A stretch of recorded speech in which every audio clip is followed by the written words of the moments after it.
नमस्ते दोस्तों, मेरे चैनल में आप सभी लोगों का स्वागत है। आज हम आपको खाटू श्याम बाबा जी की जीवन शैली के बारे में बताएंगे। ये कथा इस तरह है। पहले इनका नाम वीर बर्बरिक था। इनको खाटू श्याम बाबा जी के नाम से संबोधित किया गया। इसके पीछे की सच्ची घटना इस प्रकार है। इनका जन्म द्वापर युग में हुआ था। ये पांडव पुत्र भीम के पोते और घटोत्कच के पुत्र थे। ये बचपन से ही साहसी और वीर थे। इन सभी लक्षणों को देखते हुए इनकी माता, जिनका नाम मौरवी जी था, इनको पहले ही आभास हो गया था कि मेरा पुत्र एक महान योद्धा बनेगा और मजबूरों का सहारा बनेगा। जब ये बड़े हुए तो कृष्ण भगवान से प्रेरणा पाकर और अपनी माता के कहने पर इन्होंने शिव शंकर और आदि शक्ति जी की कठोर तपस्या की और 3 मुख्य शक्तियों को प्राप्त किया। इन शक्तियों के अलावा भी इनके अंदर मुख्य शक्तियाँ थी।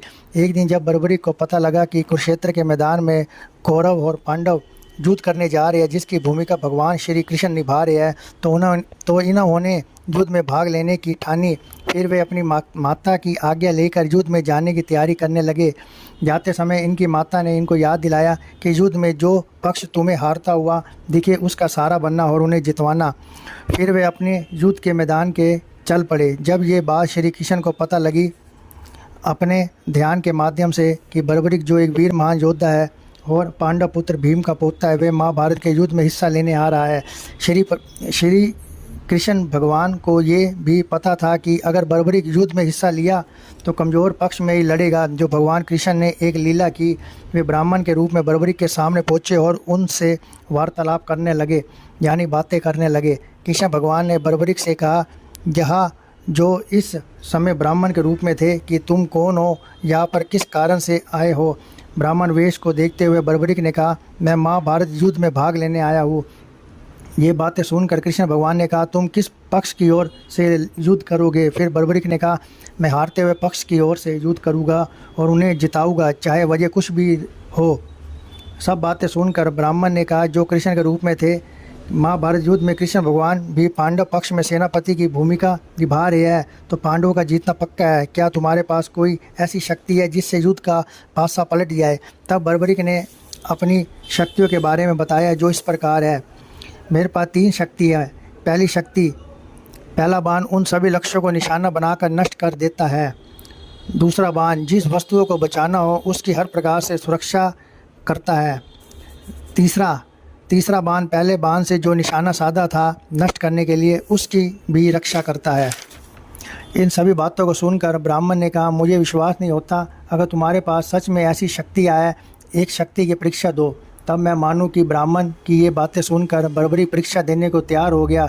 बर्बरिक ने कहा, मैं अपनी पहली शक्ति को किस चीज़ पर आजमाऊं। तभी एक पीपल के वृक्ष की तरफ देखकर कहा, इस वृक्ष पर के जितने भी पत्ते हैं उन्हीं सभी पत्तों पर निशाना साध दो। फिर बर्बरिक ने आंखें बंद करके शक्ति का संधान किया। तभी पीपल के पेड़ में से एक पत्ता टूटकर नीचे गिरा। तभी कृष्ण भगवान ने, जो ब्राह्मण के रूप में थे, उन्होंने उस पत्ते को अपने पैरों के नीचे छुपा लिया। जब बर्बरिक ने शक्ति चलाई तो पेड़ के सारे पत्तों पर निशान बन गए। तभी कृष्ण भगवान ने अपने पैरों के नीचे पत्ता छुपाया हुआ था, उसे देखा तो उसे पत्ते पर भी निशान के चिन्ह बन गए थे। उसी समय श्री कृष्ण भगवान समझ गए कि मैं भी पांडवों की रक्षा नहीं कर सकता।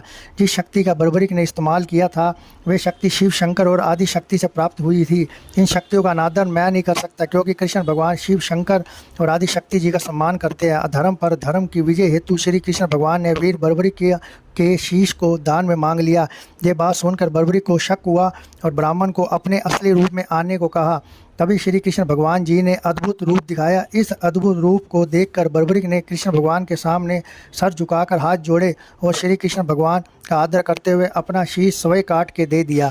श्री कृष्ण जी को दान कर दिया। वीर बर्बरिक की इस निष्ठा भाव को देखकर श्री कृष्ण भगवान ने बर्बरिक के शीश को जिंदा कर दिया और महाभारत युद्ध में उनको देखने की भूमिका प्रदान की और ये वरदान दिया, आज से तुम मेरे नाम से इस संसार में पूजे जाओगे। और साथ में अपनी शक्तियाँ भी दी और ये भी कहा कि जो इंसान ज़िंदगी में दुखी हो उसके मन में तुम एक आशा की किरण उत्पन्न करना और उनका सहारा बनोगे।